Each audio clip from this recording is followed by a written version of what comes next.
मङ्गलं भगवान् वीरो मङ्गलं गौतमोगणी मङ्गलं कुन्दकुन्दार्यो जैनधर्मोऽस्तु मङ्गलम् सर्वमङ्गलमाङ्गल्यं सर्वकल्याणकारकं प्रधानं सर्वधर्माणां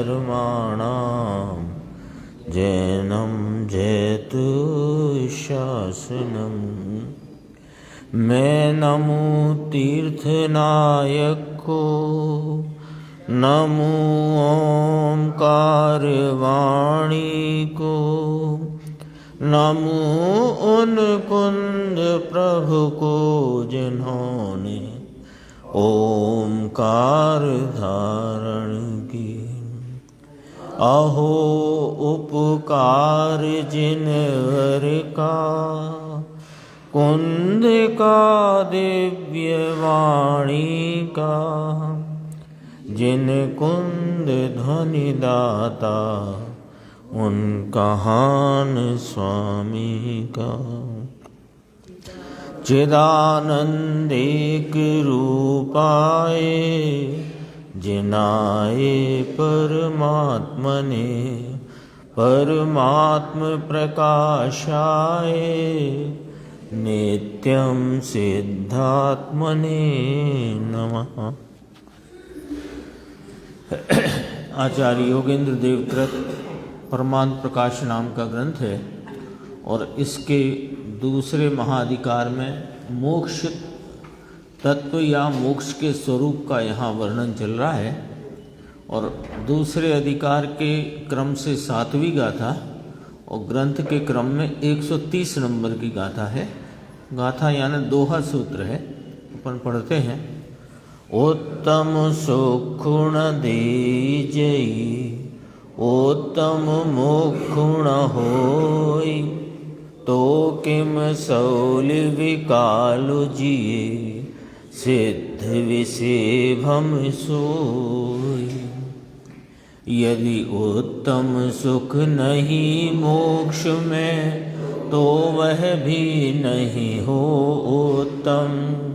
तो क्यों सभी सिद्ध गण करते सदा मोक्ष का ही सेवन। उत्थानिका है कि आगे कहते हैं यानी इस गाथा सूत्र में कहते हैं कि यदि मोक्ष उत्तम सुख नहीं दे तो सिद्ध उसे निरंतर क्यों सेवन करें। इसके पूर्व की गाथा में कहा यदि यह मोक्ष सर्वोत्तम सर्वोत्कृष्ट नहीं होता तो 3 लोक के मस्तक पर क्यों इसको 3 लोक इसे अपने मस्तक पर क्यों रखता। ये मोक्ष तत्व की व्याख्या कहो या मोक्ष का जो स्वरूप है, मोक्ष यानी वास्तव में 2 भाव हैं मोक्ष के संदर्भ से। एक तो आत्मा के अनंत गुणों के पूर्ण लाभ की अवस्था, जितने गुण हैं अनंते गुणों की अनंती भाव रूपता की व्यक्तता, एक तो ये व्याख्या है। और अतीन्द्रिय आनंद कैसा कि भाव से भी अनंत काल से भी अनंत, ऐसा आनंद, इसका नाम मोक्ष है। आनंद का नाम मोक्ष है। अपन यहाँ पर इस गाथा के संदर्भ में ये बात ख्याल में ले सकते हैं कि आनंद का नाम मोक्ष है। और आनंद कैसा है कि पूर्ण निरपेक्ष है। ये चर्चा आएगी, अपन देखो अभी इसका अनुव्यार देखते हैं।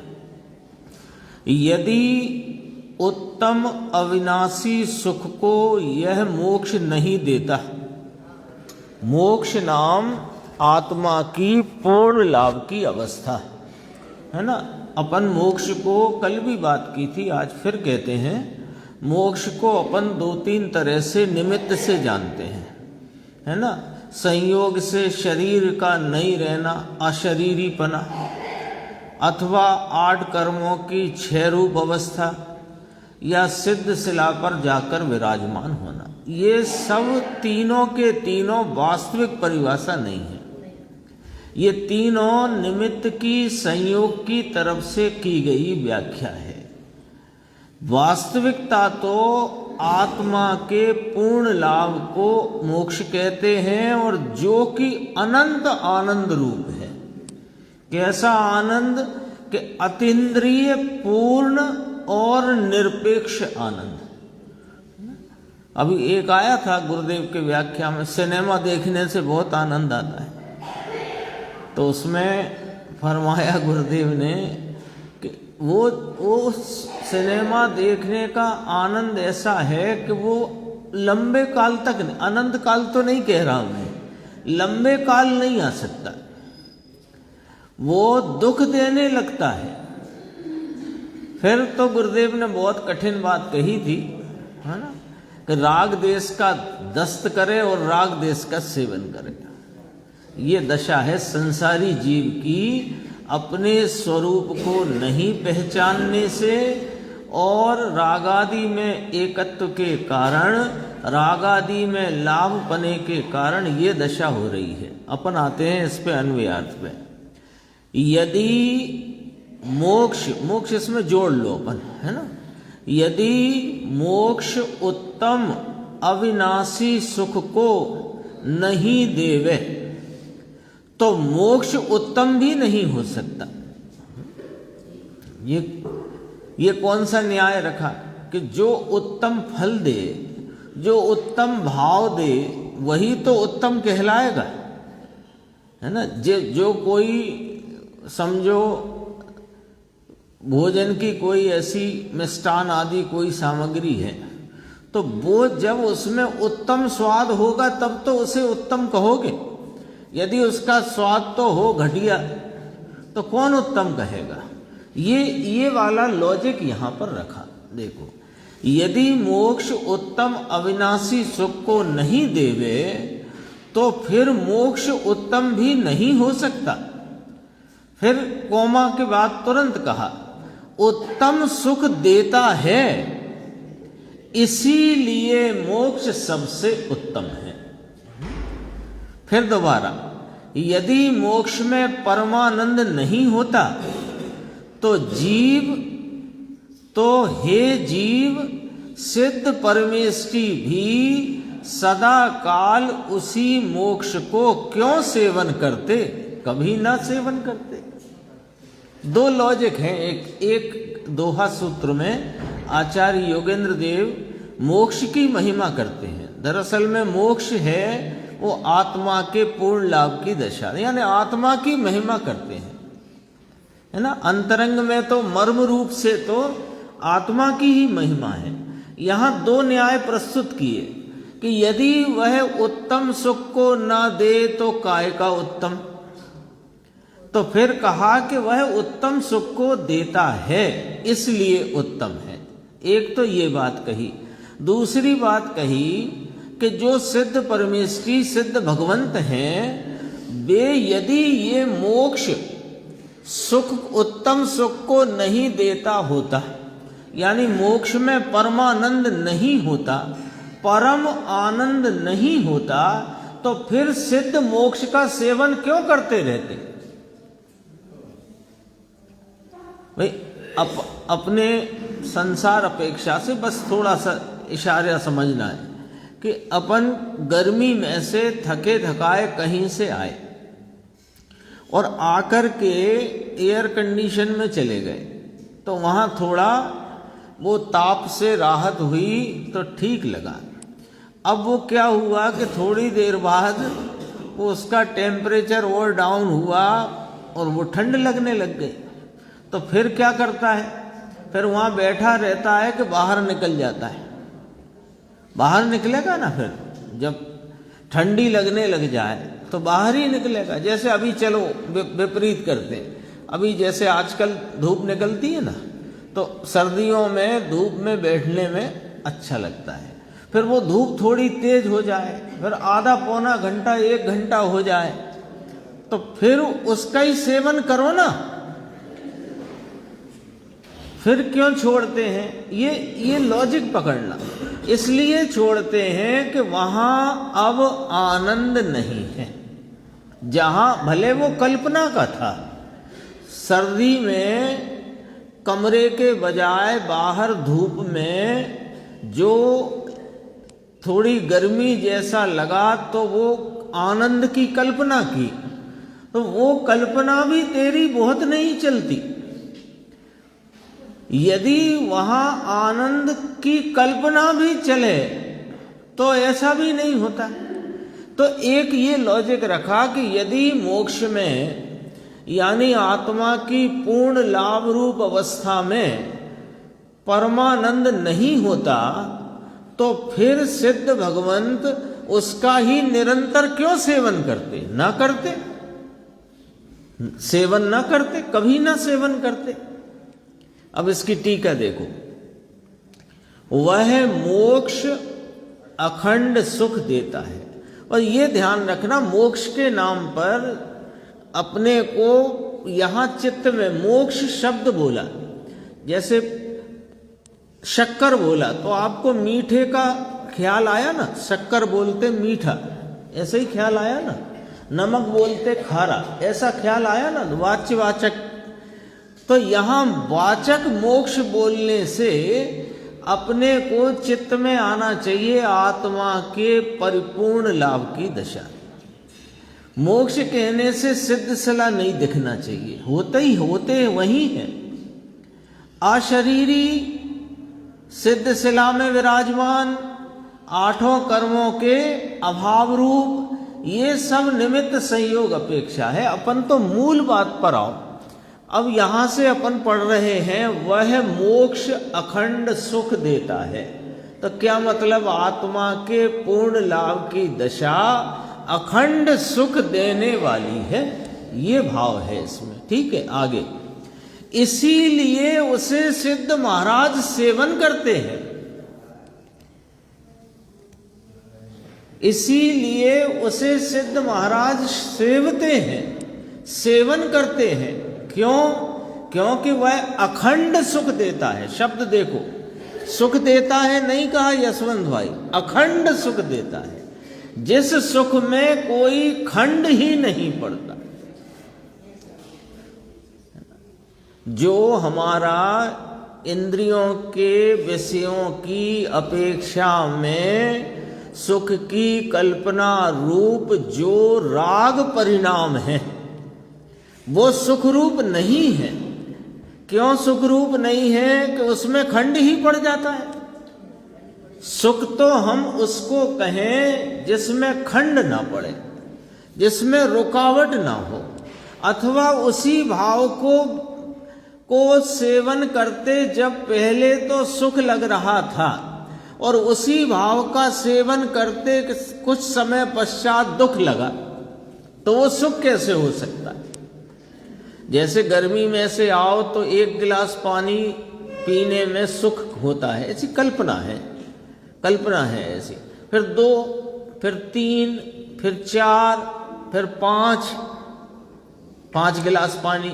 अब कैसा रहा वो? ऋषभ है ना तुम्हारा नाम, मैं भूल गया था पर आज याद आ गया। तो 4 गिलास के बाद 5 गिलास पर वो सुख है कि दुख है?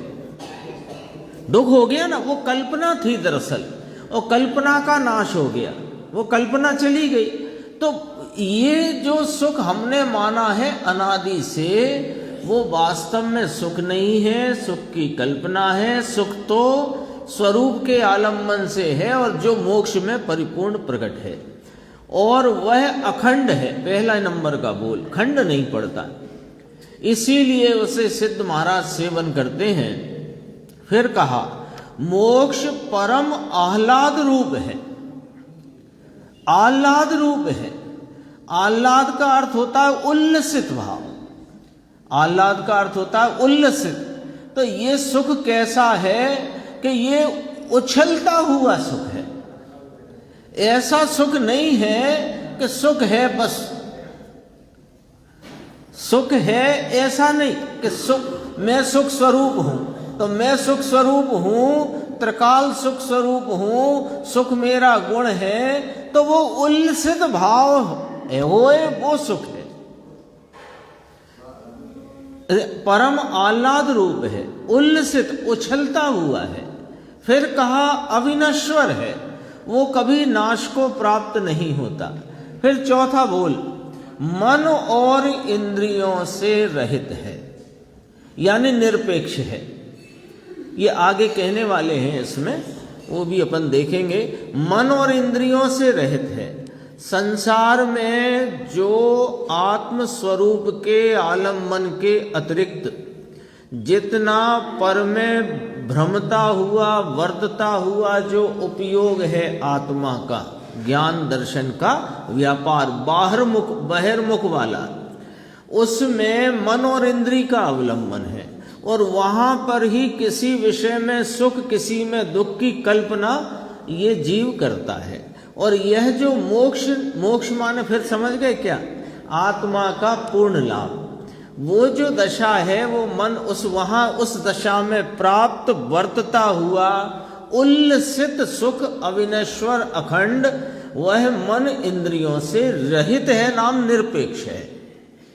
इसलिए नहीं, इसमें दो बार इसीलिए है, देखो, इसीलिए उसे सदा काल सिद्ध सेवते हैं। अब देखो और आगे कहते हैं, केवल ज्ञानादि गुण सहित सिद्ध भगवान निरंतर निर्वाण में ही निवास करते हैं, ऐसा निश्चित है। ये बात क्यों कही कि वे सदा काल सिद्ध उसका सेवन करते हैं, यानी वे लौट करके इस धरती पर नहीं आ जाते, वे सदा ही निर्वाण में ही निवास करते हैं। कोई कहता ना यहाँ बहुत जरूरत पड़ गई, कोई माने जैनेतर में काफी लोग ऐसा मान्यता रखते हैं कि यहाँ धरती पर जब भीड़ पड़ी माने दुख पड़ा, परेशानी खड़ी हुई, राक्षसों का आतंक बढ़ गया, तो भगवान ने देखा अरे अब मुझे जाना पड़ेगा, तो अपना वह परम आह्लाद रूप सुख छोड़ करके यहाँ आए।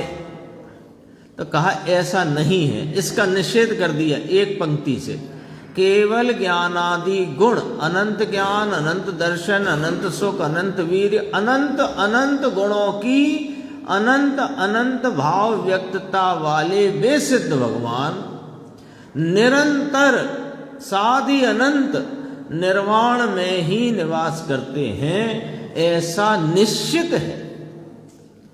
अब देखो आगे टीकाकार ब्रह्मदेव सूरी कहते हैं कि सिद्धों का सुख दूसरी जगह माने अन्य ग्रंथों में भी ऐसा कहा है, आत्म उपादान इत्यादि।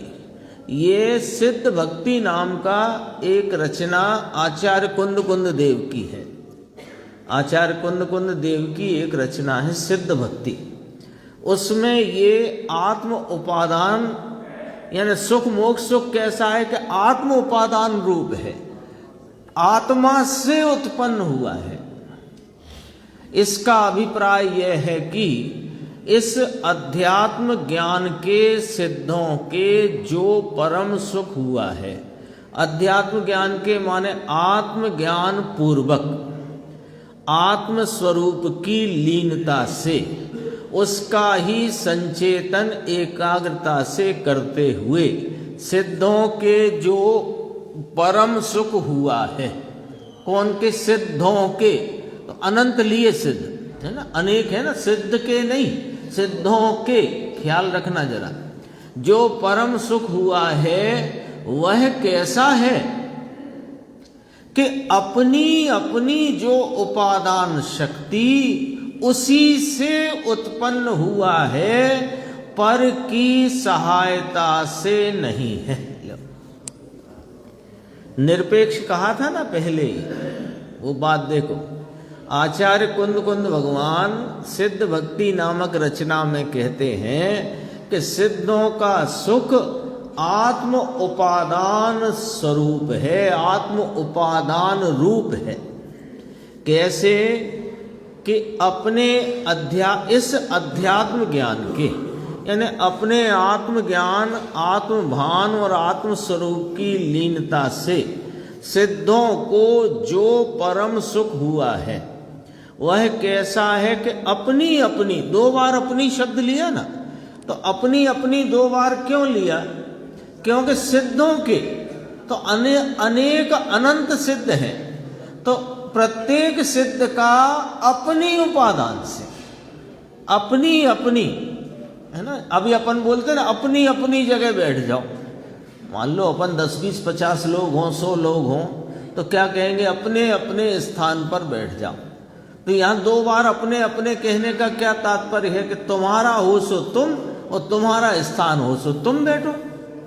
ऐसे अनंत अनेक सिद्धों के जो परम सुख हुआ है, जो उनकी परिणति में वह अखंड अविनश्वर परम आह्लाद रूप जो अनंत सुख प्रवर्तमान है, वो उनके अपने उपादान से हुआ है, किसी अन्य के सहारे से, अन्य के द्वारा, अन्य से नहीं। कैसा है कि अपनी अपनी जो उपादान शक्ति उसी से उत्पन्न हुआ है, पर की सहायता से नहीं है ना। अब इसमें से अभी अपन इसमें पीछे जो मूल टीका थी गाथा सूत्र की, दोहा सूत्र की, वो अपन पढ़ के आए, उसको दोबारा ख्याल करते हैं। अखंड सुख है, परम आह्लाद रूप है, अविनश्वर है, मन इंद्रियों से रहित है, इसीलिए सदा काल सिद्ध उसका सेवन करते हैं और वे निरंतर निर्वाण में ही बसते हैं। इतनी बात आई थी। अब आगे दोबारा कि ये जो सिद्धों का मोक्ष सुख है, या मोक्ष माने अपने आत्मा के पूर्ण लाभ से उत्पन्न जो परम आह्लादकारी उल्लसित उछलता हुआ जो अतीन्द्रिय महासुख है, वह अपनी अपनी उपादान शक्ति से उत्पन्न हुआ है। एक, उसमें पर की सहायता नहीं है, तो स्वयं उत्पन्न असहाय है, स्वयं उत्पन्न असहाय है। अरे 8 कर्मों का 6 हुआ तब उत्पन्न हुआ ना। अच्छा बे चलो अघाती को छोड़ो, घाती नष्ट हुए तब हुआ ना, कि ना, वो तो यहां उत्पन्न हुआ और वहां घाती कर्म का 6 हुआ।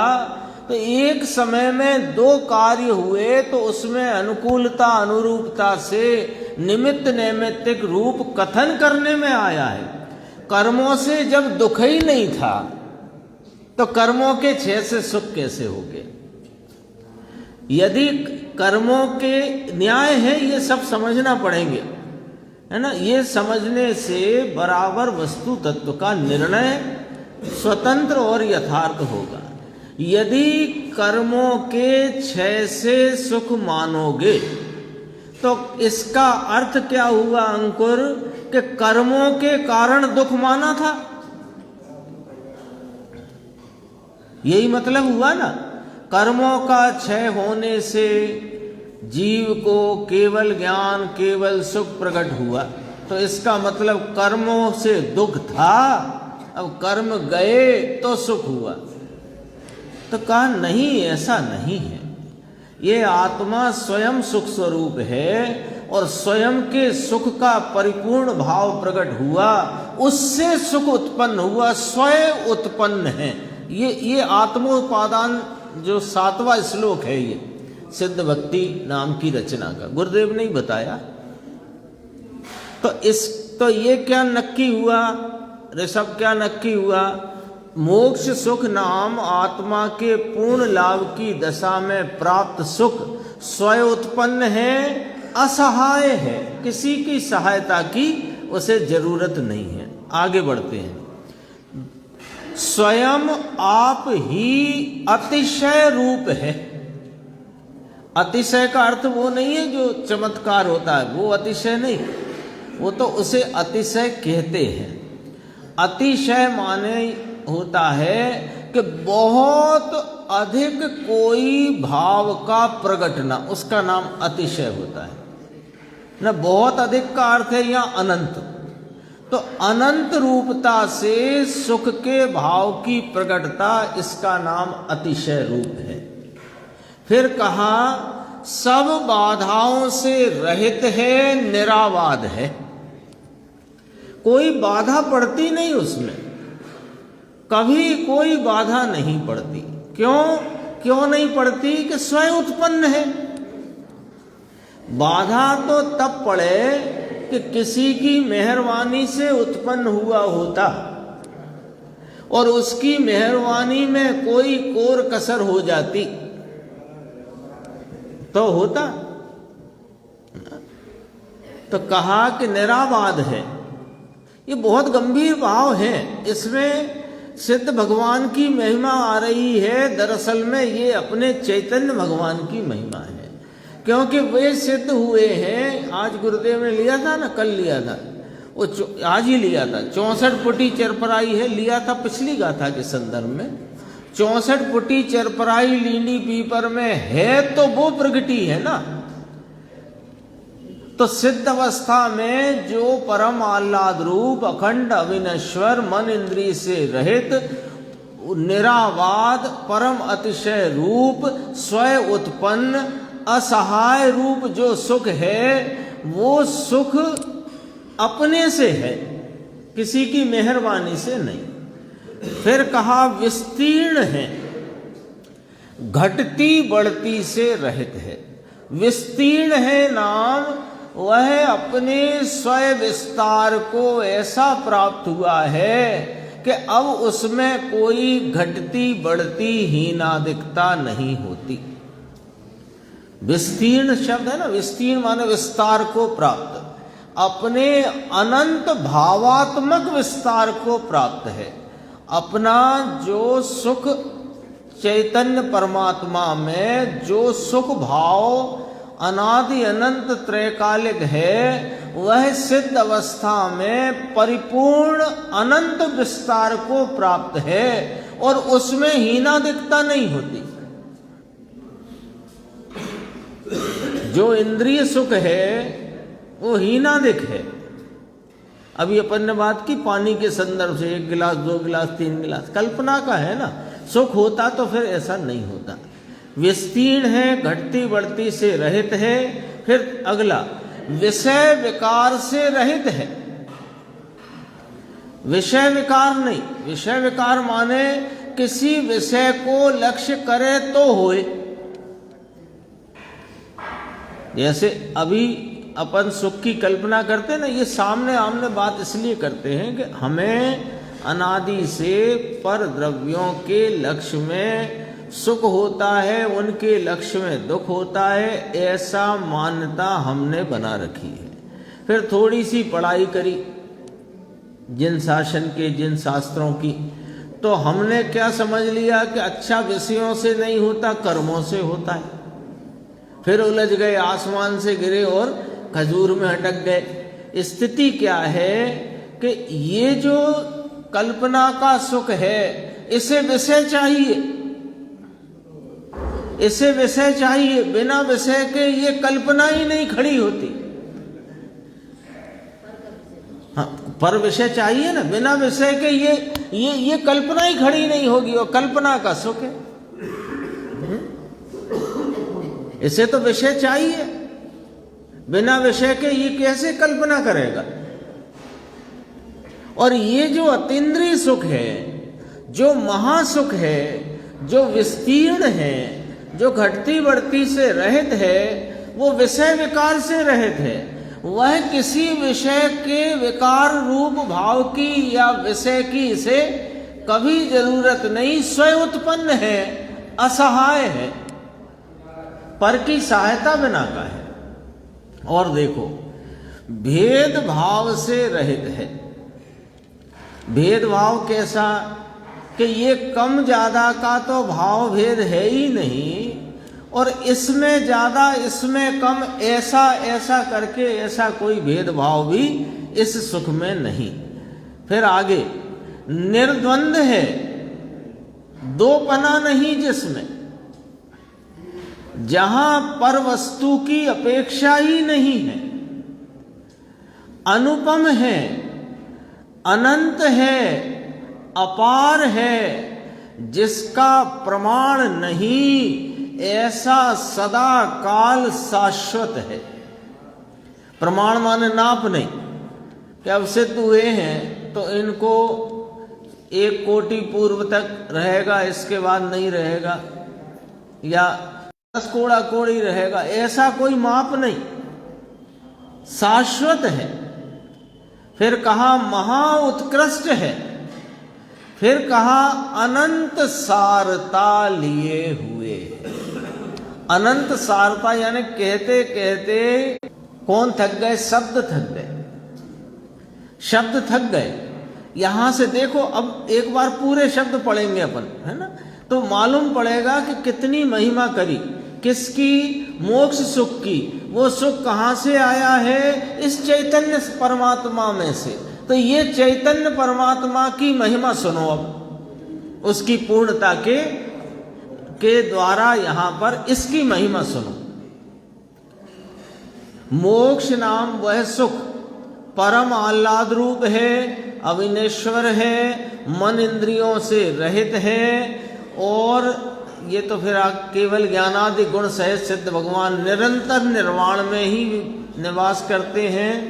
फिर कहा आत्म उपादान, अपनी उपादान शक्ति से उत्पन्न हुआ है, पर की सहायता से नहीं, स्वयं ही अतिशय रूप है, सब बाधाओं से रहित है, निराबाध है, विस्तीर्ण है, घटती बढ़ती से रहित है, विषय विकार से रहित है, भेदभाव से रहित है, निर्द्वंद है। अरे जहां पर वस्तु की अपेक्षा ही नहीं, अनुपम है, अनंत है, अपार है, अरे जिसका परिमाण नहीं, नाप नहीं, सदा काल शाश्वत है, महा उत्कृष्ट है, अनंत सारता लिए हुए है। यानी सार रूप से भी सारे विश्व का सार निकालो तो ये ही सार आएगा कि मोक्ष सुख ही सुख है। अनंत सारता लिए हुए है, ऐसा परम सुख सिद्धों के है, अन्य के नहीं है। यहां तात्पर्य यह है कि, अब भावार्थ कहते हैं, यहां तात्पर्य यह है कि हमेशा मोक्ष का ही सुख अभिलाषा करने योग्य है, और संसार पर्याय सब हे है। ये इसका भावार्थ हुआ। अभी गुरुदेव का अपन थोड़ा देखते हैं, यहीं से देखते हुए चलते हैं। सिद्ध में अपने मोक्ष सुख में किसी पर द्रव्य की अपेक्षा नहीं, अपना स्वभाव ही ऐसा है, ये स्वभाव से ही ऐसा है। इसके आत्मा के सुख स्वभाव का स्वभाव ऐसा है कि इसे अपने सुख की प्रकटता के लिए किसी पर द्रव्य की अपेक्षा नहीं। अरे पर द्रव्य की अपेक्षा भाव रूप भी नहीं, और पर द्रव्य के अभाव रूपता की भी अपेक्षा नहीं। यानी किसी पर द्रव्य के कारण सुख हो ऐसी अपेक्षा तो नहीं ही, लेकिन कर्म चले जाएं तो सुख होएगा ऐसी भी अपेक्षा नहीं। अतीन्द्रिय आनंद अपने आत्मा में शक्ति और सत्व और गुण का गोदाम प्रभु भगवान आत्मा तो अनंत आनंद का गोदाम है। आगे गुरुदेव ने कहा बड़े बड़े गोदाम होते ना, केसर के डिब्बे ऐसे थप्पी के थप्पी, तो कहा वो सब दुख का गोदाम, और ये अपना आत्मा चैतन्य भगवान सुख का गोदाम है। देखो अब अपन आए 102 पेज पे। यहां तो कहते हैं प्रभु कि सुख तो देख, अतीन्द्रिय सुख यदि मोक्ष में ना हो तो सिद्ध किस लिए उस सुख को साधी अनंत सेवन करेंगे।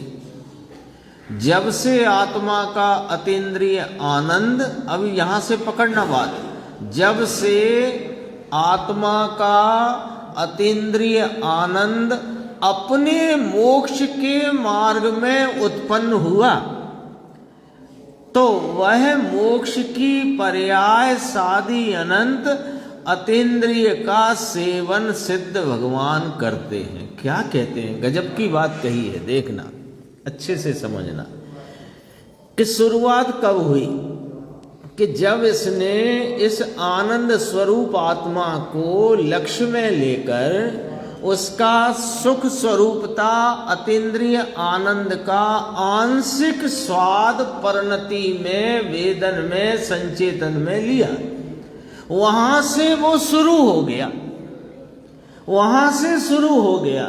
कब तक के लिए? कि साधी अनंत काल के लिए। ये क्या बात हुई? अभी तो आंशिक है ना। अरे ये जो आंशिक अभी प्रगटा है यही अंश बढ़कर के पूर्ण होगा और पूर्ण होकर के साधी अनंत काल रहेगा। तो हम तो कहते हैं अभी से ही साधी अनंत है। सोचो,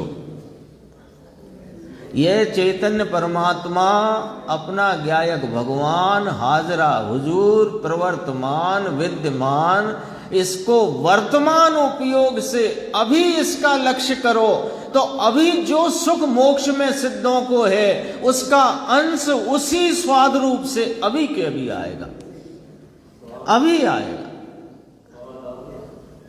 वो स्वाद जो आया स्वरूप का आनंद लक्ष्य करते अतीन्द्रिय आनंद का जो आंशिक आस्वादन आया है वो आंशिक आस्वादन ही बढ़कर के पूर्ण होगा और पूर्ण होकर साधी अनंत काल रहेगा। तो हम तो कहते हैं अभी जो आया सो ये ही साधी अनंत है। जाति बदल गई। ये उकताहट वाला अकुलाहट वाला सुख जिसे हमने अनादि से कल्पना में सुख माना था वो सुख सुख है नहीं, ये हमें अब मालूम पड़ गया। कैसे? कि उससे भिन्न जाति का सिद्धों की जाति का अतीन्द्रिय आनंद हमने आस्वादन में ले लिया। एक आध बार बात की है, आज फिर कहते हैं। किसी ने पूछा कि साहब अतीन्द्रिय आनंद जब हमें आएगा तो हमें कैसे मालूम पड़ेगा कि ये आनंद अतीन्द्रिय है? उसका कोई चिन्ह बताओ। जैसे कल्पना के आनंद का सुख का तो आपने बताया ये तो मिट जाता है, दूसरे के अवलंबन से होता है, कल्पना रूप है, वास्तविक नहीं है। तो अतीन्द्रिय आनंद का तो कोई लक्षण बता दो जिससे हमें जब आए तो मालूम तो पड़ जाएगा। तो कहा जब आएगा तो तुम्हें लक्षण भी मालूम पड़ जाएगा और उसका भाव भी मालूम पड़ जाएगा। तुम तो एक काम करो, वैसे सुख स्वरूप आत्मा को लक्ष्य में लो तो वहां जो आनंद उत्पन्न होगा वो खुद कहता हुआ उत्पन्न होगा कि यही अतीन्द्रिय आनंद है, क्योंकि उसकी जाति अलग है, जाति ही अलग है उसकी। देखो एक पंक्ति गुरुदेव की बहुत गंभीर है। जब से आत्मा का अतीन्द्रिय आनंद अपने मोक्ष के मार्ग में उत्पन्न हुआ वह मोक्ष की पर्याय अब हुआ तो वह मोक्ष रूप होएगा, परिपूर्ण रूप। तो साधी अनंत अतीन्द्रिय का सेवन सिद्ध भगवान करते हैं। यहां तो अभी थोड़ा सुख, उसमें फिर उकताहट आए, महिमा बहुत करे लोग, है ना।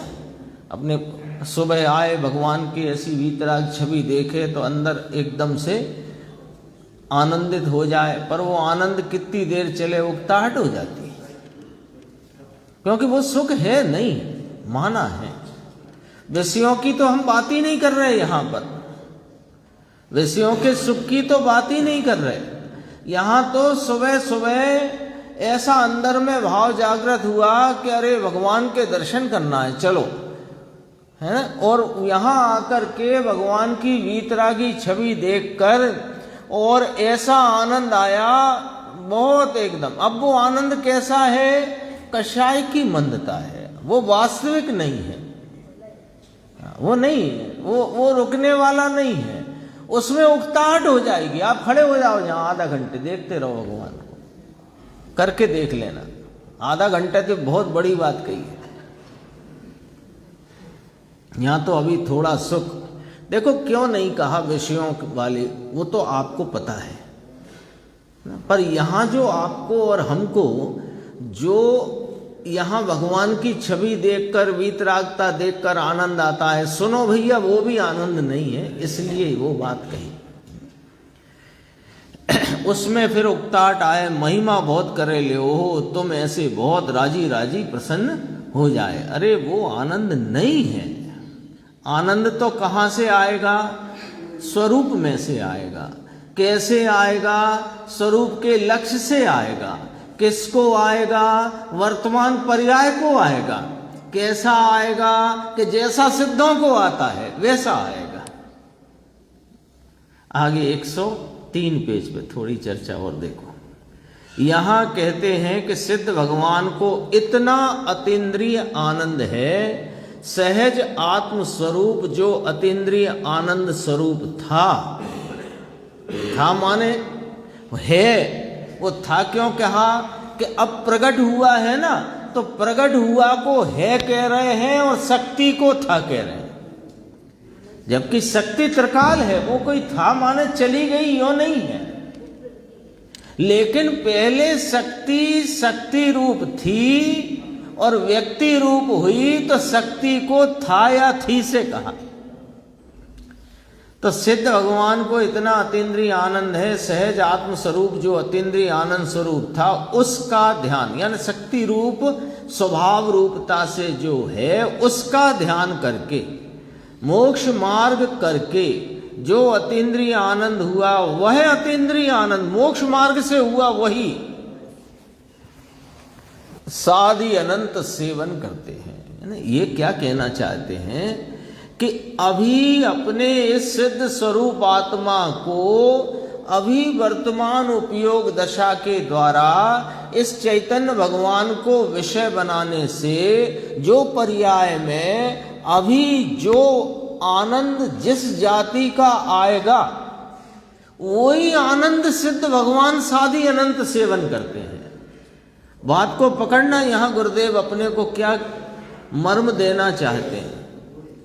ऐसा नहीं है कि यहां जो आ रहा है आनंद संसार, अभी मोक्ष मार्ग है तब तक संसार है, अब मार्ग पूरा हुआ तो अभी दूसरा आनंद है, सिद्धों को दूसरा होगा कि ना, वही आनंद जो सिद्धों को आनंद है। अभी अपन ने बात की कि सिद्धों को जो आनंद है उसका सेवन कौन करे? कि वर्तमान उपयोग कैसे? कि अपने स्वरूप को लक्ष्य करके, वही आनंद। तो इसलिए यहां जो आनंद उत्पन्न हुआ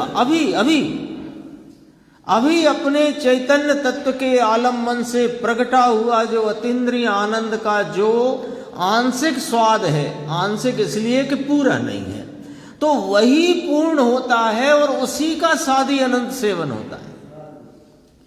जैसे फिर देखो, जैसे एक समय का भी अंतर नहीं, विरह नहीं लो, ऐसा आनंद कि बीच में एक समय को भी विरह पड़ जाए ऐसा नहीं होता। अरे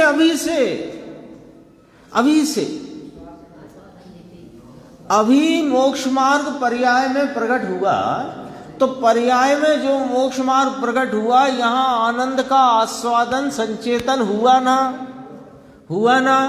तो वो हुआ। अब उपयोग भले स्वरूप में ना हो, लेकिन वह आनंद की धारा चल पड़ी सो चल पड़ी, अखंड धारा है वह आनंद की, और वही पूर्णता को प्राप्त होकर साधि अनंत बहती है, वही अखंड धारा। एक समय का विरह अभी से बंद हो गया, लो निरंतर हो गया। ये अभी तो आंशिक है। अरे आंशिक है, हम तो जाति की बात करते हैं। वो अतीन्द्रिय आनंद उस जाति का अभी से निरंतर हो गया। लो समझो बात को। मोक्ष सुख वो जब मोक्ष हुआ तब से, अरे तब से तो प्रकट कहने में ही आया है ही, और वो तो, पर वो आया कहां से? यहां से। कब से? जब से मोक्ष मार्ग प्रकट हुआ तब से। ऐसे सिद्ध भगवान मोक्ष दशा प्रभु, तो उसका प्रयत्न करना है तो ये काम करो। ऐसा कहते हैं, ये सब थोता करके मर गया। थोता में क्या क्या डाल दें? पंच महाव्रत बिना आत्मभान के, 11 अंग 9 पूर्व का ज्ञान, निरति 4-5 महाव्रत का पालन, ये काय में डालने? थोता में। कितनी बार किए ऋषभ अपन ने, इस जीव ने? अनंत बार। आ गया ना, 6 डाला में तो आ ही गया। मुनि व्रतधार अनंत वेर ग्रेविक उपजायो, पे निज आत्म ज्ञान बिना सुख लेस न पायो, बराबर थोता। क्या मतलब निकला? समझ में आया क्यों सेवन करते? यदि वहां ना होता तो कभी ना सेवन करते। 105 है जहां आज प्रवचन पूरा हुआ। थोड़ा संक्षेप में ही देखते हैं इसको। देखो, यहां तो कहते हैं सिद्ध परमात्मा मोक्ष दशा ये करने योग्य है और ये प्रयत्न करना, ऐसा यहां कहना है। सब तेरे थोता छोड़ दे। थोता की लिस्ट बन चुकी है। मर गया है अनादि काल से, सदा काल सिद्ध सेवन करते हैं, केवल ज्ञानादि गुण सहित सिद्ध भगवान निरंतर निर्वाण में ही निवास करते हैं। नमो सिद्धाणम, सिद्ध भगवान मुक्त में अनंत आनंद आदि गुण में निवास करते हैं। सिद्ध भगवान निरंतर, निर्वाण का अर्थ समझ गए? वहां सिद्ध शिला पे निवास करते हैं, ये तो क्षेत्रपेक्षा। वास्तव में तो अपने अनंत आनंद आदि गुणों में निवास करते हैं। निरंतर निर्वाण में ही निवास करते हैं, ऐसा निश्चित है। फिर से यहां अवतार धारण करें ऐसा नहीं है, ऐसा कहते हैं। अन्य में कहते हैं ना, बहुत राक्षस आए और भक्तों को कष्ट पड़ा तो भगवान अवतार धारण करते हैं। यह बात झूठी है। आता है ना, ये अपन ने इस पंच परमांत प्रकाश में ही आया था। शब्दार्थ, फिर नयार्थ, मतार्थ और क्या था? आगमार्थ और भावार्थ। ये 5 भाव निकलने चाहिए। तो ये मतार्थ आया कि कई मत ऐसा मानते हैं कि जहाँ यहाँ राक्षस बहुत इकट्ठे हो गए और भक्त कष्ट में पड़ गए तो फिर भगवान को ऊपर से अवतार लेना पड़ा। तो कहा ये बात झूठी है, क्योंकि मोक्ष हुआ उसे अवतार नहीं होता। जो चना सिक गया है ना, भुन गया, चना भूनते हैं ना, तो चना भुन गया, वह उगता नहीं। उगता है ना, पूछ रहे हैं प्रश्नवाचक अपनी तरफ। अरे पक जाता है तब भूंगड़ा होता है। भूंगड़ा माने भुना हुआ चना। तो भुना हुआ चना उसे बो तो कितना चना अगले साल अपने को मिल जाएगा। 1 कुंटल भुना चना हमने खेत में बोया तो कितना मिलेगा? मिट्टी। क्यों? कि वो भुन गया, अब उगता नहीं। जिसे अपने आत्मा की परिपूर्ण दशा प्रकट हो गई, वो संसार में पुनः अवतार लेता नहीं। ये वाली बात है। नीचे देखो, फिर वो बात हुई सिद्धों का सुख। दूसरी जगह भी ऐसा कहा है। सिद्ध भक्ति है, सिद्ध भक्ति आचार्य कुंद की रचना है, उसकी 7वीं गाथा है। सिद्ध भक्ति आती है, उसमें ये आया कि उपादान आत्मोपादान, ऐसे आत्मोपादान से उत्पन्न होता है उस सुख। अपन ने पढ़ा था ना अभी। इसका अभिप्राय यह है कि अध्यात्म ज्ञान के सिद्धों के अपने आत्मा के, अध्यात्म ज्ञान का अर्थ आत्मा के ज्ञान से सिद्धों को जो उत्पन्न होता है, सिद्धों को जो सुख होता है, नमो सिद्धाणम, उन सिद्ध की व्याख्या करते हैं। सिद्ध कहो या मोक्ष कहो या इस चैतन्य भगवान का पूर्ण लाभ कहो।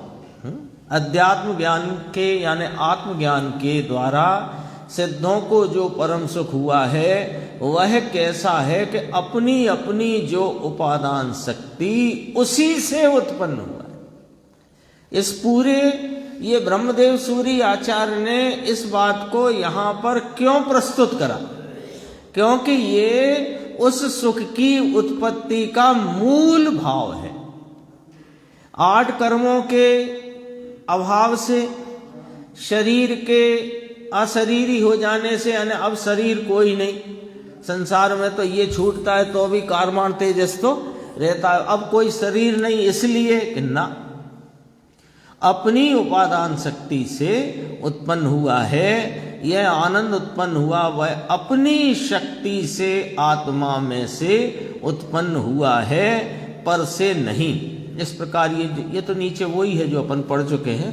मैं थोड़ा जल्दी में इसलिए था, कल वाला जो एक अपना ज्ञान गोष्ठी का पॉइंट था ना, वो बहुत गंभीर है, उसको अपन 5 मिनट में, अभी कल तो हो गया था जितना समय था।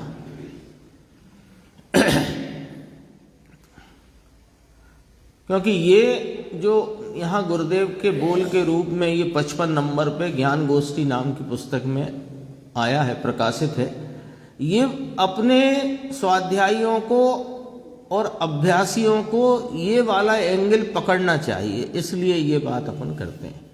देखो कल अपन ने कही थी ना बात, मैं पूर्णानंद का नाथ ज्ञायक प्रभु हूं, ये स्थापना करके अपने को सुनना चाहिए। मैं भक्त हूं, मैं पामर हूं, मैं संसारी हूं, ये रख करके सुनना नहीं चाहिए।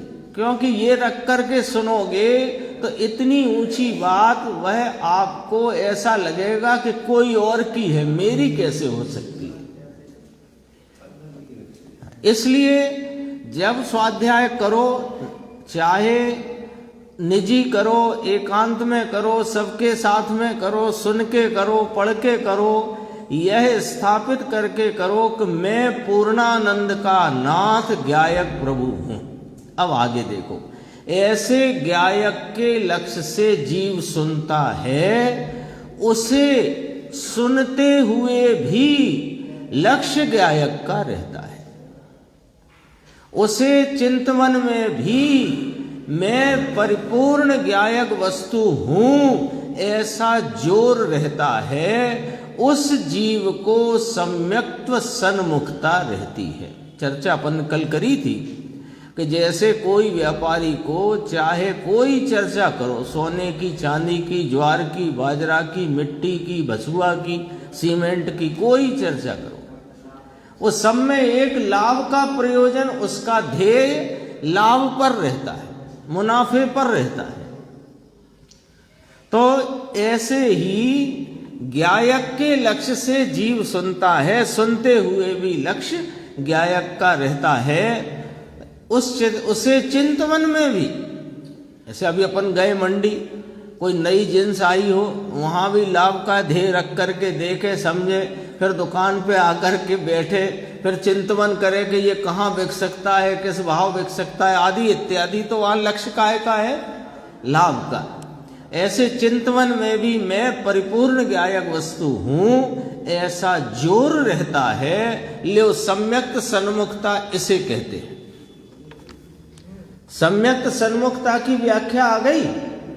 अभी प्राप्ति नहीं हुई हो भले ही, पर आत्मार्थीपना वास्तविक क्या होता है उसकी व्याख्या आ गई। सम्यक सन्मुखता का अर्थ है आत्मार्थीपना, मुमुक्षुपना, ये है वास्तविक। फिर देखो चिंतन की बात करी, अब आगे मंथन में भी लक्ष्य ज्ञायक का रहता है। वह चैतन्य भाव परिपूर्ण वस्तु है ऐसा उसके जोर में रहता है। देखो अभी वर्तमान पर्याय में हीनता है, सुनने का राग है, सुनाने का राग है, पढ़ने का राग है, भगवान की भक्ति का दर्शन का राग है, अरे खाने कमाने भोगने का राग है, तो भी मैं चैतन्य भाव परिपूर्ण वस्तु हूं ऐसा अंदर में से जोर कहीं चले नहीं जाता है। अभी तो क्या, अभी तो अब हम आपसे क्या कहें, कुछ ऐसा है इस शरीर की स्थिति, 3 साढ़े 3 घंटे हुए और फिर से चाहिए कुछ, फिर 3-4 घंटे हुए फिर से कुछ चाहिए। क्या करें? अरे तुम्हारा जोर कहाँ जा रहा है? अरे 3 घंटे में तुम्हें कदाचित दोबारा भोजन का, स्वल्पाहार का, अल्पाहार का जो विकल्प आता हो सो आया करे।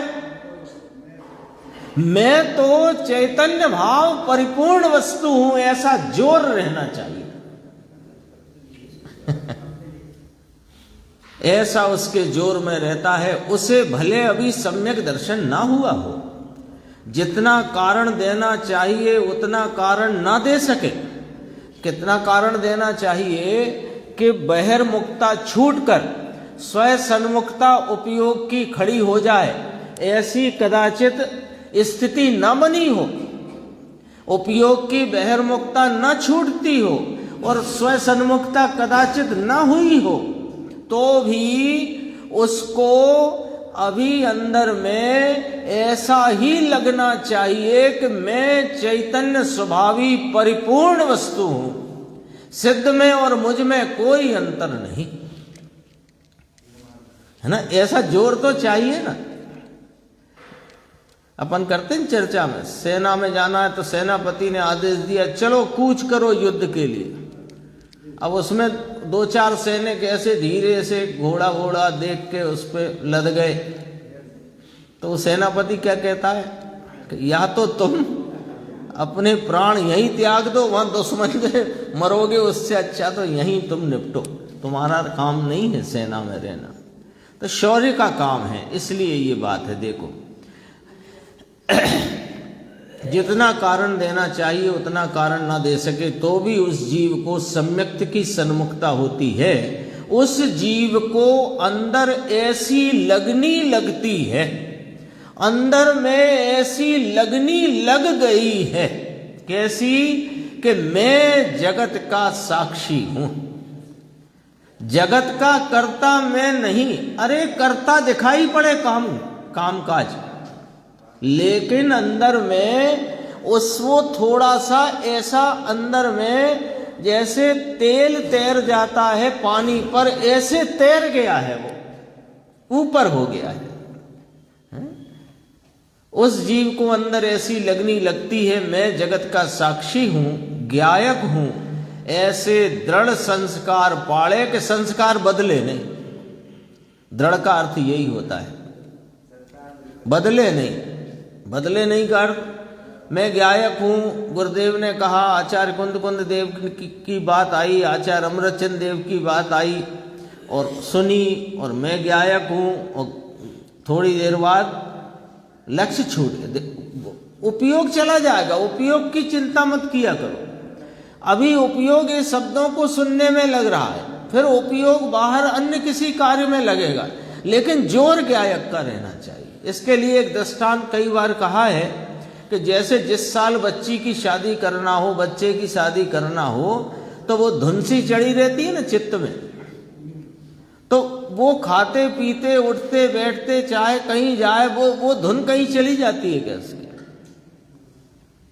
वो लगी ही रहती है यहाँ पर। वो ऐसे ये गायक का ऐसी लगनी लगती है, उसको कहा है आत्मार्थी। देखो जैसे सम्यक दर्शन होने पर, देखो बड़ा उदाहरण दिया गुरुदेव ने, जैसे सम्यक दर्शन होने पर अप्रतिहत भाव कहा है, उसी प्रकार सम्यक्त सन्मुखता यानी आत्मार्थिता के ऐसे दृढ़ संस्कार पड़े कि उसे सम्यक दर्शन होगा ही होगा। हाँ, जैसे वो सम्यक दर्शन के बाद अप्रतिहत है, अब वो लौटेगा नहीं, ऐसे इसकी आत्मार्थता भी ऐसी होनी चाहिए कि मैं तो इस पर्याय में सम्यक दर्शन लिए बिना, मोक्ष मार्ग में प्रवेश किए बिना रहने वाला नहीं हूं। ऐसा अंदर में वीर्य इस प्रकार से काम करे तो काम क्यों नहीं होगा। अभी अपन ऐसे सोचते हैं अब इस भम में नहीं होगा तो अगले में देखेंगे, तो तुमने पहले ही हथियार डाल दिए हैं, उसे क्या होगा। इस भम में इतना तो करना चाहिए कि अगले भम में जरूर हो जाए, पहले ही हथियार डाले, उसको आत्मार्थी नहीं कहा।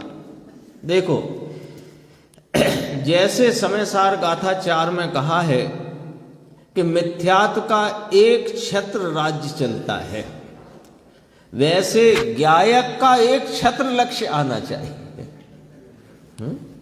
उदाहरण वहां से लिया, काम भोग बंधन की कथा ही इस जीव ने अनंत बार सुनी है। मिथ्यात्व का एक छत्र राज्य चलता है, ऐसे ही आत्मार्थी को ज्ञायक का एक छत्र लक्ष्य आना चाहिए। उपयोग ज्ञान में एक में न टिके तो जैसे बहुत सूक्ष्म चर्चा हो वहां नहीं टिकता हो तो थोड़ा द्रव गुण पर्याय आदि विचार में बदले, उपयोग को बारीक करे, फिर कभी बारीकी में न टिके तो थोड़ा दूसरे विषय में आ जाए, लेकिन करेगा क्या तब प्राप्ति होगी कि सुनो, उपयोग को बारीक करे और उपयोग को सूक्ष्म करते करते ज्ञायक के जोर से आगे बढ़े। इसके स्वरूप के अपनी स्थापना जो की है ना, मैं पूर्णानंद का नाथ ज्ञायक प्रभु हूं, ऐसे जोर के साथ आगे बढ़े, वह जीव क्रम से सम्यक दर्शन प्राप्त करता है। ये यहाँ पर चर्चा आई, शेष चर्चा आगे की स्वास्थ्य।